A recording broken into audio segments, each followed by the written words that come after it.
Subscribe now if you're brave enough to keep watching.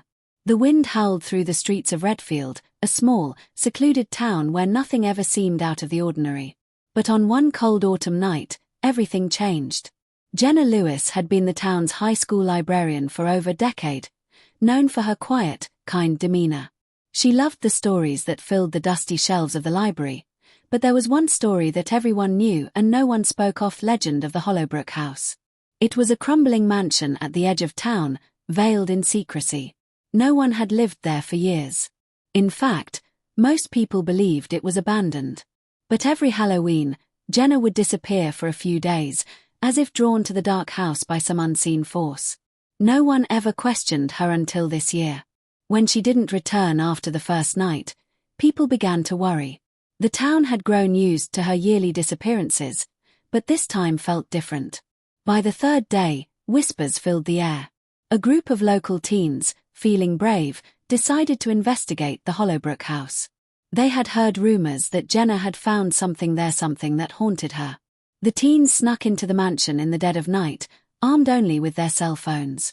As they explored the dark hallways, the walls seemed to pulse with an unnatural energy. They found Jenna's coat in the foyer, but no sign of her. A sense of dread washed over them. The house felt alive, as if it was holding on to something it didn't want them to find. Suddenly, one of the teens, Sarah, spotted something on the ground: a journal, half buried under the dust. Flipping it open, she gasped. The journal's last entry was dated the night Jenna went missing. "They know. They're watching me. It's too late now. I can't escape the shadows." Terrified, the group ran back to town, leaving the journal behind. When the authorities arrived, they searched the mansion from top to bottom. Nothing. No signs of Jenna. But they did find something else. A video, left playing on an old VHS tape, sat untouched on the mansion's ancient television. And when they finally replayed the footage, there was someone else standing behind her, someone no one saw that night. The town would never be the same again. The Hollowbrook House was no longer just a relic of the past. It had become a dark mirror, reflecting something far more sinister than anyone could imagine. But who was the figure standing behind her? That's the question no one could answer. And it was the one that would haunt them forever.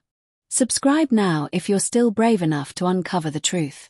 The town of Redfield was no longer the quiet place it had been.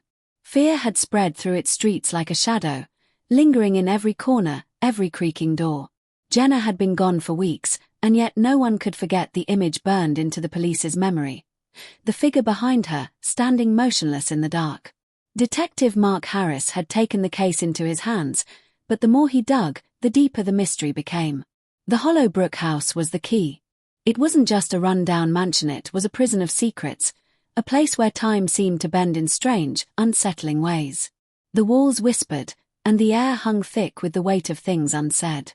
Despite all the searching, no one had come forward with any information about Jenna's disappearance. That was until the local historian, George Miller, approached Mark one evening, looking pale and rattled. "You need to hear this," George said, his voice shaking as he passed a weathered old notebook to the detective. The notebook was filled with stories, old stories that spoke of a cursed past. In the early 1900s, the Hollowbrook family was said to have dabbled in dark rituals, trying to summon something from the other side. It was said that the mansion's foundation had been built over a forgotten cemetery, and beneath its floors, something had awoken long ago. George believed that the house itself was alive, haunted by the souls of the dead. Mark couldn't dismiss the history, though it seemed like a far-fetched superstition. The more he studied the journal, however, the more it became clear that the haunting was not just an old town legend. It was real. And it had claimed Jenna. The last few pages of George's notebook detailed a horrifying pattern: the people who ventured into Hollowbrook didn't leave, at least not in the way they had entered. As the nights grew darker, strange things began to happen to the people close to the investigation. Mark started seeing figures standing at the edge of his vision, silent, motionless, watching. He couldn't shake the feeling that someone was following him, that he was never truly alone. One night, after hours of research, Mark decided to return to the Hollowbrook House. He had to know the truth. Armed with a flashlight and his unease, he stepped inside the mansion.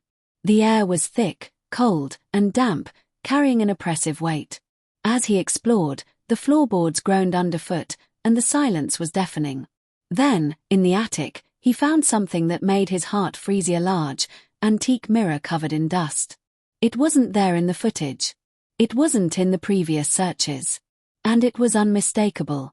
The reflection in the mirror was not his own. A woman's face stared back at him, her eyes wide with terror. And behind her, a dark figure loomed, just like in the video. It was watching him, waiting. Before he could react, the mirror shattered, and Mark was thrown back against the wall. When he regained his senses, the attic was empty, but the air felt suffocating. Something had changed. The truth was getting closer, but now, so was whatever had been hiding in the shadows. The house was not only holding on to its past. It was pulling them into it. And as Mark fled, one thought lingered in his mind. Jenna wasn't the only one the house had claimed. It was just waiting for its next victim. The sun had barely risen over Redfield, casting a cold, grey light over the town. Mark couldn't sleep. He couldn't shake the feeling that the Hollowbrook House was drawing him in closer than ever before. Every night, the dreams became more vivid. Jenna's face appeared, her eyes wide with terror, pleading for him to understand. But no matter how hard he tried, he couldn't hear her words. The town had grown eerily silent after Mark's last visit to the house. No one talked about the mansion anymore, as if speaking its name would bring it to life. But Mark couldn't escape it. He had to know what had happened to Jenna, and he had to face the truth, whatever it was. The first thing he did that morning was return to the Hollowbrook House. It was a bitter cold, and the wind felt sharp as he approached the rotting mansion. The place seemed even more oppressive now, as if it was alive, breathing in time with his steps. He crossed the threshold once more, the floor creaking beneath his boots. His heart raced, and yet he pressed forward. He made his way back to the attic, where he had seen the reflection in the mirror. This time, there was no hesitation. The house had taken too much, and Mark was determined to take back what had been stolen. The mirror, or what was left of it, lay in pieces on the floor, but the air was still heavy with its presence. He felt it. Something was there, just behind him, watching. Mark stepped closer to the wall, his hand trembling as he reached out to touch the jagged remnants of glass. And then, in the silence, the truth came crashing in.